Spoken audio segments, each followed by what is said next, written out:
आइए जानते हैं आज की कुछ अंतर्राष्ट्रीय खबरों को। पहले एक नजर आज की हेडलाइंस पर। फ्री गैस सिलेंडर, युवाओं को बेरोजगारी भत्ता, बीजेपी ने झारखंड के लिए जारी किया संकल्प पत्र। रेड लाइन हो गई क्रॉस, मंदिर पर खालिस्तानी हमले के बाद कनाडा के सांसद ने दे दी वार्निंग। बिस्कुट बना आतंकी का काल, श्रीनगर में लश्कर का टॉप कमांडर उस्मान यूं हुआ ढेर। अमित शाह के घुसपैठ के आरोप पर हेमंत सोरेन का जवाब, शेख हसीना को शरण कैसे दी। पीएम मोदी और जेपी नड्डा से मिले सीएम योगी, प्रधानमंत्री को महाकुंभ 2025 में आने का दिया न्योता। ईरान का खतरनाक प्लान, इजराइल पर मिसाइल दागने से आगे बढ़कर हमले की तैयारी। ईरान में लड़की ने उतार दिए कपड़े, यूनिवर्सिटी में किया प्रदर्शन। भूल भुलैया 3 के सिंघम अगेन ने छुड़ाए छक्के, कमाई में सबसे आगे। शिल्पा शेट्टी की 4 साल की बेटी ने भाई के साथ मनाया भाई दूज। और टेस्ट सीरीज में टीम इंडिया की शर्मनाक हार। झारखंड में केंद्रीय गृह मंत्री अमित शाह ने बीजेपी का घोषणा पत्र जारी कर दिया है। इसे संकल्प पत्र का नाम दिया गया है। इस मौके पर अमित शाह ने झारखंड सरकार पर जमकर हमला बोला। उन्होंने कहा कि बीजेपी की सरकार बनने पर राज्य में 5 लाख लोगों के लिए रोजगार के नए अवसर पैदा किए जाएंगे। उन्होंने सीएम हेमंत सोरेन पर तंज कसते हुए कहा कि इसे हेमंत का वादा ना समझे, मैं खुद आकर इसका हिसाब दूंगा। बीजेपी ने हरियाणा में जीत के बाद अब झारखंड के लिए भी अपने संकल्प पत्र में महिलाओं और युवाओं के लिए विशेष योजनाएं लागू करने का वादा किया है। उन्होंने साफ किया है कि झारखंड में भी यूसीसी आएगा, लेकिन आदिवासी समुदाय को इसके दायरे से बाहर रखा जाएगा। ब्रैम्पटन में हिंदू सभा मंदिर परिसर में खालिस्तानी चरमपंथियों की ओर से हिंदू कनाडाई भक्तों पर हमला करने की घटना की कनाडाई सांसद चंद्र आर्य ने निंदा की है। उन्होंने इस हिंसा की निंदा करते हुए कहा कि खालिस्तानी चरमपंथियों ने लाल रेखा पार कर ली है, जो कनाडा में हिंसक उग्रवाद के उदय को उजागर करता है। आर्य ने एक्स पर हमले का एक वीडियो साझा किया और लिखा, आज कनाडाई खालिस्तानी चरमपंथियों ने एक लाल रेखा पार कर ली है। ब्रैम्पटन में हिंदू सभा मंदिर के परिसर के अंदर हिंदू कनाडाई भक्तों पर खालिस्तानियों की ओर से किया गया हमला दिखाता है कि कनाडा में खालिस्तानी उग्रवाद कितना हिंसक और बेशर्म हो गया है। उन्होंने आगे कहा, मुझे लगता है कि इन रिपोर्टों में थोड़ी सच्चाई है कि कनाडा के राजनीतिक तंत्र के अलावा खालिस्तानियों ने हमारी कानून प्रवर्तन एजेंसियों में भी घुसपैठ कर ली है। जम्मू कश्मीर में एक आतंकी को मार गिराने में एक बिस्किट ने बड़ा अहम रोल निभाया है। उस बिस्किट की मदद से लश्कर-ए-तैयबा के इस हाई प्रोफाइल कमांडर का खात्मा हुआ। इससे पता चलता है कि सेना की प्लानिंग कितनी जबरदस्त थी। वरिष्ठ अधिकारियों ने लश्कर-ए-तैयबा के पाकिस्तानी कमांडर उस्मान के खिलाफ ऑपरेशन के दौरान आवारा कुत्तों की चुनौती से निपटने में बिस्किट के महत्व को बताया। सुरक्षा बलों को खानयार के घनी आबादी वाले इलाके में उस्मान की मौजूदगी की खुफिया जानकारी मिली थी। इसके बाद नुकसान को कम से कम करते हुए अभियान को सफल बनाने के लिए 9 घंटे तक योजना बनाई गई। हालांकि इस ऑपरेशन के दौरान एक बड़ी चिंता आवारा कुत्तों की मौजूदगी थी, क्योंकि उनके भौंकने से आतंकवादी अलर्ट हो सकते थे। इसलिए बिस्किट की मदद ली गई। बीजेपी के घोषणा पत्र और केंद्रीय मंत्री अमित शाह की घुसपैठ पर टिप्पणी पर झारखंड के मुख्यमंत्री हेमंत सोरेन ने तीखी प्रतिक्रिया व्यक्त की है। सोरेन ने कहा है कि बांग्लादेश से घुसपैठ बीजेपी शासित राज्यों के माध्यम से होती है। उन्होंने सवाल किया है कि केंद्र ने किस आधार पर बांग्लादेश के पूर्व प्रधानमंत्री शेख हसीना को शरण दी है। सोरेन ने गढ़वा विधानसभा सीट के रंका में रविवार को एक चुनावी रैली को संबोधित करते हुए कहा, मैं जानना चाहता हूं कि क्या बीजेपी का बांग्लादेश के साथ किसी तरह का आंतरिक समझौता है। उन्होंने कहा, कृपया हमें बताएं कि किस आधार पर आपने बांग्लादेश के पूर्व प्रधानमंत्री को भारत में आने और शरण लेने की इजाजत दी। बांग्लादेश से घुसपैठिए बीजेपी शासित राज्यों के जरिए भारत में प्रवेश करते हैं, वे खुद यह कह रहे हैं। उत्तर प्रदेश के मुख्यमंत्री योगी आदित्यनाथ ने रविवार को पीएम मोदी और भाजपा के राष्ट्रीय अध्यक्ष जेपी नड्डा से उनके आवास पर मुलाकात की। सीएम योगी पहले प्रधानमंत्री मोदी से मिले, फिर उन्होंने नड्डा से मुलाकात की। पीएम के साथ योगी की 1 घंटे से अधिक समय तक बैठक चली।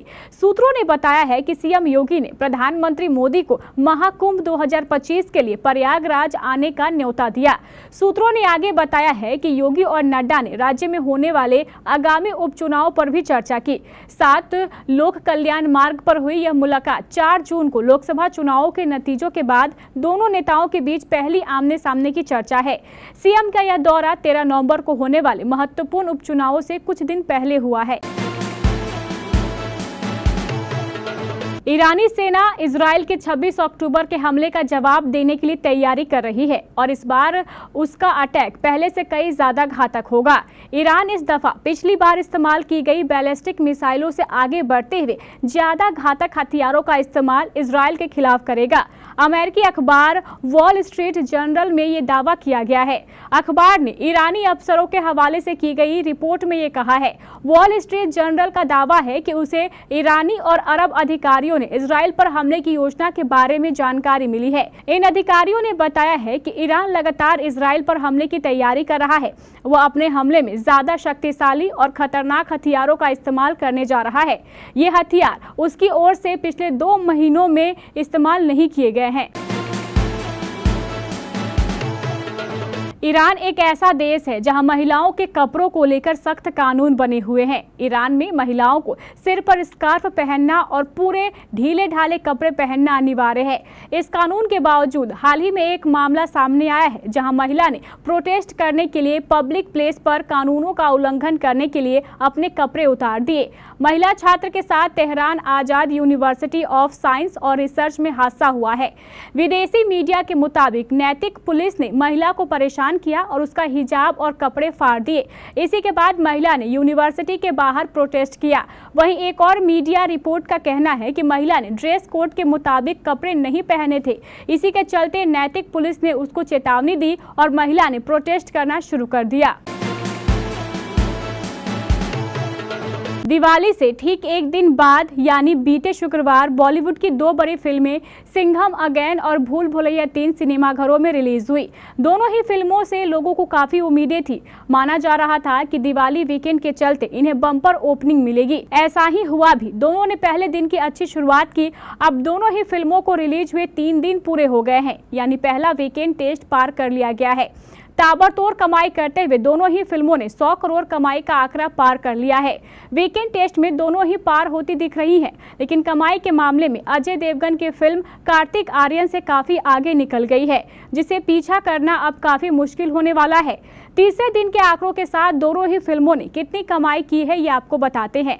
सैकनील के आंकड़ों के मुताबिक सिंघम अगेन ने बॉक्स ऑफिस पर अपने पहले 2 दिनों में अच्छा प्रदर्शन किया और भारत में अनुमानित 86 करोड़ रुपए की कमाई की। तीसरे दिन भी सिनेमाघरों में इस फिल्म को देखने के लिए भीड़ पहुंची और रविवार को भी अनुमानित आंकड़े सामने आए। फिल्म ने अभी तक 35 करोड़ की अनुमानित कमाई की है। ये शुरुआती आंकड़े हैं। इससे लगभग 5 से 7 करोड़ का इजाफा देखने को मिल सकता है। अब तक इस फिल्म ने कुल 121 करोड़ रुपए कमाए हैं। कल रविवार को देश में कई लोगों ने भाई दूज मनाया। यह राष्ट्रीय त्योहार भाइयों द्वारा अपनी बहनों के साथ शेयर किए जाने वाले प्यारे बंधन को दिखाता है। इसलिए इस मौके पर शिल्पा शेट्टी ने भी अपने बच्चों से पूजा कराई और मौज मस्ती का हिस्सा बनी। एक्ट्रेस ने अपने बच्चों वियान और समीशा के साथ इसकी कुछ झलकियां भी शेयर की और फैंस को उनकी बेटी बेहद क्यूट लगी। शिल्पा शेट्टी ने अपने इंस्टाग्राम पर अपने बच्चे वियान और समीशा के भाई दूज के कई तस्वीरें शेयर की। फोटो एल्बम में शमीशा हाथ में पूजा की थाली लिए अपने भाई के सामने खड़ी दिखती हैं।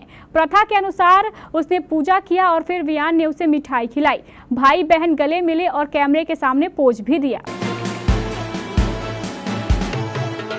स्पिन गेंदबाजी के शेर कहे जाने वाले भारतीय दिग्गज बल्लेबाज न्यूजीलैंड के स्पिनरों के आगे ऐसे ढेर हुए कि 3-0 से सीरीज सफाई का शर्मनाक इतिहास बना दिया।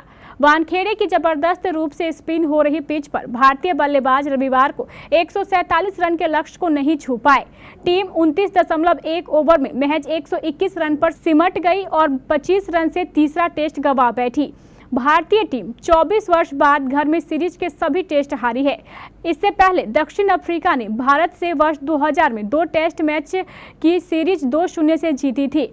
यह 51 वर्षों में पहली बार है जब भारतीय टीम का अपने घर में सीरीज में 3-0 से सफाया हुआ है। भारत ने अपनी धरती पर 1933 में पहली बार इंग्लैंड के खिलाफ टेस्ट सीरीज खेली थी।